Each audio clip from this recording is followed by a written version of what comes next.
When it comes to high-end GPUs in the market today, NVIDIA cards are probably the best of the best, or so it may seem. In fact, we're here to tell you that we're going to set the record straight. NVIDIA's GPUs absolutely suck. Yeah, we said it, and for good reason too. You see, NVIDIA's GPUs have had several issues that just don't warrant the insane price that they slap on their products, which is why we have decided to throw caution to the wind and give you 9 reasons as to why NVIDIA's GPUs are the last thing you want to see on a Christmas wish list. And trust me, you will probably not want anything to do with NVIDIA by the time you're done watching this video. So let's get into it, shall we? Number 1, the cost. One of the things that has made NVIDIA's GPUs so polarizing is their prices. Honestly, NVIDIA hasn't been friendly at all to us consumers about how much they're charging for their GPUs. I mean, if you've ever bought an NVIDIA GPU before, then you know just how much of a dent it's going to put in your wallet. Take, for example, the current generation of GPUs, the RTX 3090 and RTX 3090 Ti. If you were to take a look at their official website, you'll see that they're retailing somewhere between $1,500 and $2,000 respectively. Now that is some insanely high prices considering that they're just about to release the next generation graphics cards, the RTX 4090. I mean, can you seriously imagine how much that's gonna cost? Seriously, I'm no rocket scientist, but let me get this straight. You're telling me that the upcoming GPUs will have prices of up to $2,000 to $3,000 and you haven't been dropping your prices just yet? Yeah, NVIDIA's not really the nicest when it comes to their GPU forum. Number 2, power consumption. Time and time again, we've seen on multiple online forums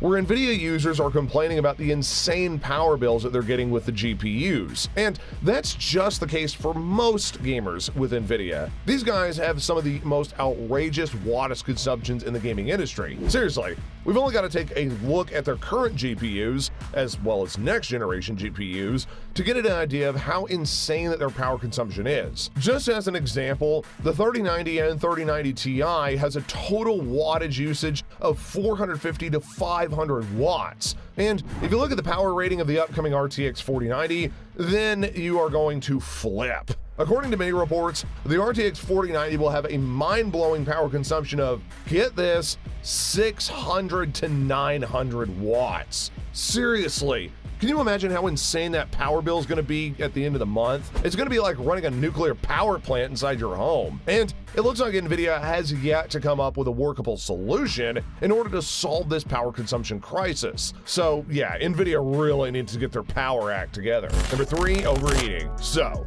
you just got yourself a current gen NVIDIA GPU, and you're excited to get it all set up. You throw it into your gaming rig and start playing all the latest games from your Steam library on the highest possible settings with ease. Pretty amazing, right? And in the first few weeks of gaming, it's going great. You're feeling as though the sun in Assassin's Creed Valhalla is actually warming you up. Or you can feel the wind in your hair as you blow past car after car in Gran Turismo 7. Unfortunately, a few weeks later, you start to notice something strange. Is it you, or did the temperature in your room just rise a little? Well, it definitely isn't because of the weather outside. I mean, unless you keep your windows open for any reason while you game. But in fact, it turns out your NVIDIA GPU is heating up like crazy. And that is because NVIDIA GPUs are, sadly, known for overheating, especially when running high-performance games. In fact, according to NVIDIA, the standard operating temperature for one of their GPUs is anywhere from 40 to 90 degrees Celsius. Usually, room temperature is about 20 degrees Celsius, and that's why you'll notice that your GPU is usually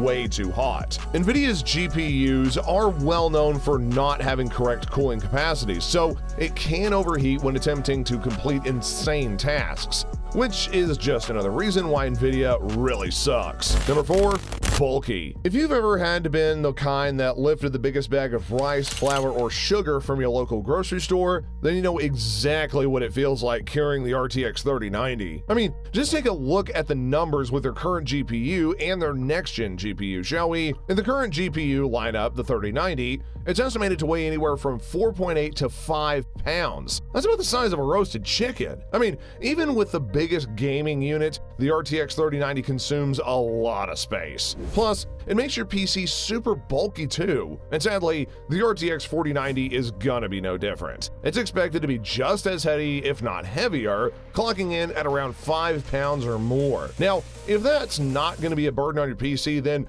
I don't know what else is. Yeesh, NVIDIA, when are you ever gonna make your GPUs smaller? Number 5. Incompatibility. If you've been around the block for a while now, then you know that AMD is the king of compatibility. Their GPUs and CPUs are pretty much compatible with nearly every laptop and PC out there. Well, the same cannot be said with NVIDIA. For starters, their high-performance output and their issues such as overheating have ended up making the GPUs barely incompatible with several devices. Heck, it takes a PC with a high-performance CPU to just be compatible with NVIDIA's GPUs. It's common to hear issues like screens going black, PCs suddenly crashing, and even components on the motherboard melting due to NVIDIA's GPU. Now, consider these factors as well as the expensive prices of NVIDIA GPUs, so that way you can see where the problem arises from buying a new super expensive GPU. Sometimes you just have to change or even upgrade your whole system to get it to work right.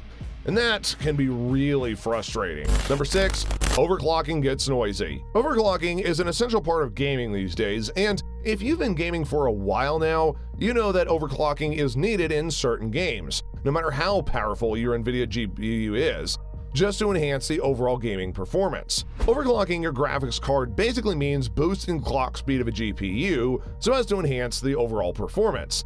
And this is done by gradually increasing the core frequency of the card, all while maintaining the amount of heat dissipated so that way the GPU doesn't fry up. Overclocking any GPU, especially NVIDIA ones, can get very, very noisy. And if you don't have a decent pair of headphones sitting in your house, it can be pretty distracting to enjoy Call of Duty while your NVIDIA 3090 is singing like a church choir in the background. Hope you hear this, NVIDIA.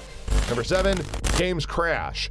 A lot. I mean, who hasn't had the harrowing experience of their GPU suddenly crashing midway through an online game, leaving you looking like a complete rage quitter, which in reality that's just not the case. In fact, it is so common with NVIDIA that if you check out their online forum, there's hundreds if not thousands of messages from consumers who complain about the GPU suddenly dying on them halfway through a game. And a majority of the reasons are tied into the factors like we mentioned previously. A combination of both overclocking and overheating helps to make this a perfect recipe for disaster. So you can see why I've got my doubts about NVIDIA, and you definitely won't enjoy gaming in peace. Number 8, jerky and stuttering videos. So if you do solve the crashing issue, there's yet another problem with NVIDIA that's just so irritating. Have you ever gotten stuttering during gameplay non-stop? Well, that's NVIDIA GPUs for you. I mean, it's such a classic trademark that despite several releases throughout the years, it's kind of like every NVIDIA GPU will just start jerking at some point or another. They just can't seem to solve the issue, and that's why I personally don't like gaming with NVIDIA. So, to cap this video off, let us know your terrible experiences with NVIDIA GPUs in the comments section below. And also, don't forget to leave a like and subscribe to the channel, as well as clicking that notification bell to get the latest videos on our channel. Until next time, folks, stay safe and stay informed.